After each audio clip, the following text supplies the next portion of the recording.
Judean People's Front. For the People's Front of Judea. Monty Python took a while to come together as a cohesive group.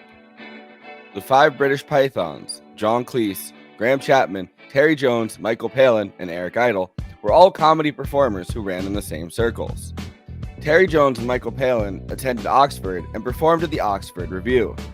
Graham Chapman and John Cleese met at Cambridge, and Eric Idle met them a year later and all performed in the Footlights Review, Cambridge Circus.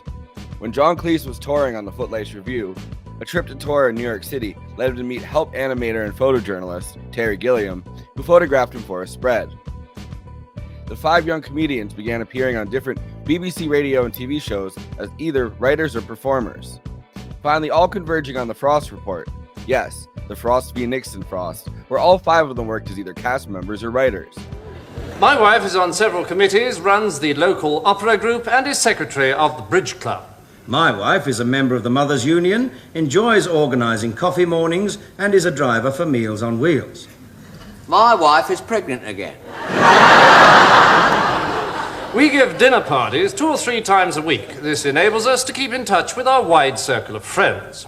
We give a wine and cheese do once a month. This enables us to do it on the cheap. Her mother comes round Saturday nights and drinks my Guinness. This enables her to get drunk for nothing. John Cleese brought Terry Gilliam aboard for an ITV show they were developing called Do Not Adjust Your Set. Last week, you remember, I was showing you how to make a bed for your roses. Well, this is what it looks like when complete. All nice and tucked in there, you see. By this point, John Cleese and Graham Chapman had a distinctly aggressive and satirical writing style. Cleese and Chapman ended up in a room with Michael Palin and Terry Jones and Eric Idle pitching a new BBC sketch show.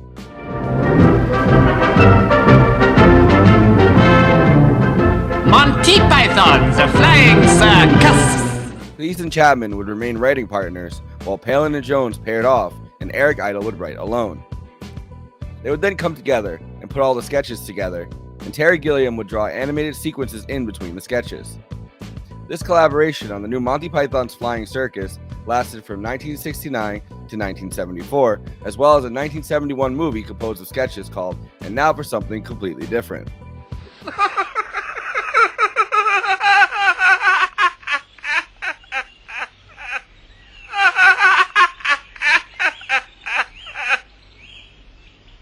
And now for something completely different. In 1975, Monty Python was in full gear, although the BBC show Flying Circus had ended and they put their collaborative energy into a movie, Monty Python and the Holy Grail.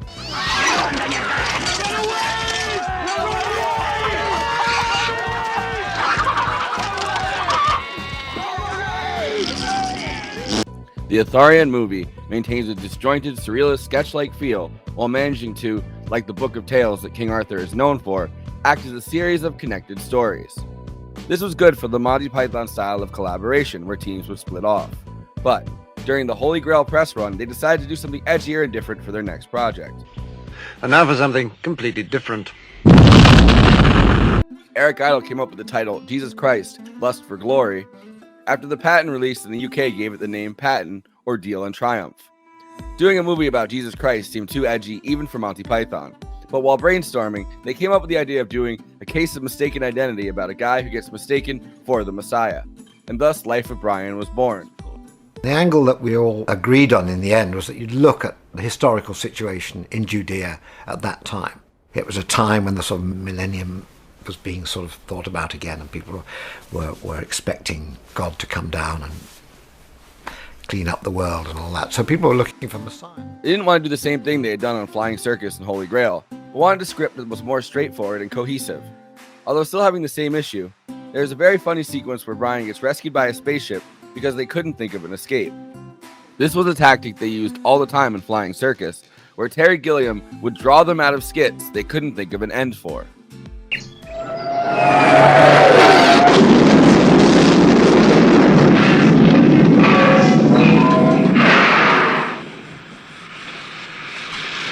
Oh, you lucky bastard.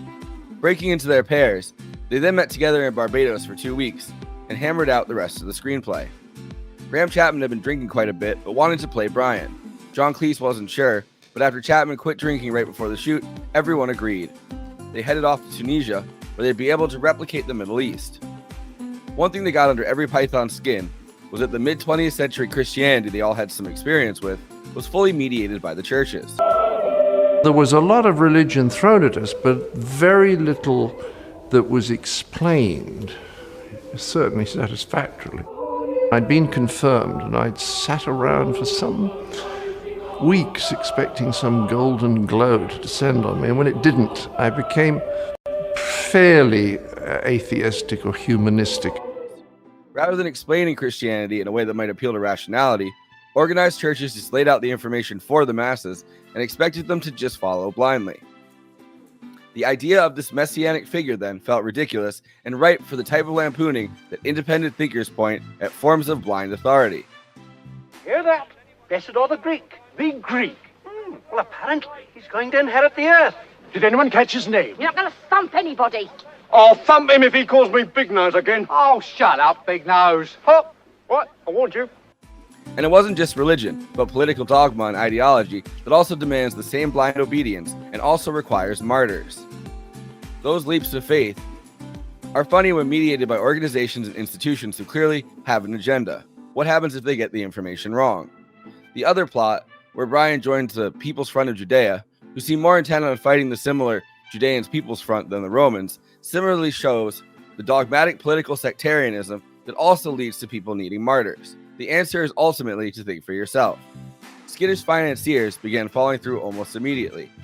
However, with legions of fans out there hoping to see another film, including their famous friends, George Harrison stepped forward to finance the production with that sweet Beatles cash.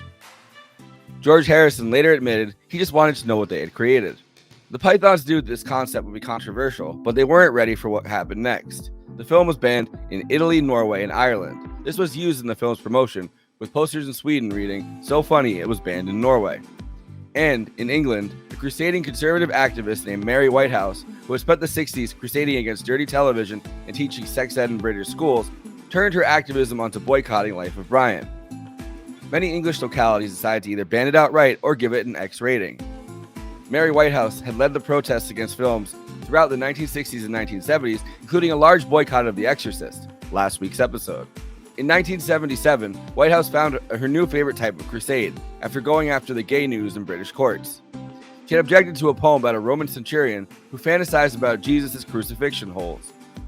The charge of blasphemy had stuck, with gay news getting shut down. As it went on, an extraordinary thing happened was that we were the ones with the serious points and they were the ones who were playing to the crowd. I simply don't think it was worthy of you. It was the sort of thing, as I say, that at Cambridge the footlights did on a damp Tuesday afternoon, or the lower fourth when I was a schoolmaster. You keep making the basic assumption that we are ridiculing Christ and Christ's teaching, and I say that we are not. The protests and boycotts this time ended up with Michael Palin and John Cleese going on TV to debate Christian activist Malcolm Muggeridge and the Bishop of Southwark. Terry Jones later summed up the defense. The Life of Brian was heretical, not blasphemous. It doesn't take aim at Jesus or his teachings, but pleads for independent thought as an antidote against the type of blind obedience that leads to religious believers killing each other over misunderstandings about Jesus' teachings on peace and love. The big objection that Christians in the UK and the US had to Life of Brian was the final crucifixion scene. They claimed it was making light of Jesus' crucifixion, though he does not even appear in the scene, and that it was making crucifixion seem like a jolly good time. Terry Jones, for one, hit back, saying that he felt like it was sick that Christianity turned a form of torture into a religious icon. And, as Terry Gilliam has expressed, the irony is palpable. Here, a movie which mocks blind obedience and the mediation of religious organization to information was being boycotted by people who hadn't even seen it yet because of what they were told was in it. The height of this came during the debate where Malcolm Muggeridge admitted that he even missed the first 15 minutes and so never understood that Brian wasn't Jesus. As for Mary Whitehouse, she'd go on from there to coin the term video nasties, which we talked about when we covered possession. But Brian, you know what they say? Some things in life are bad. They can really make you mad.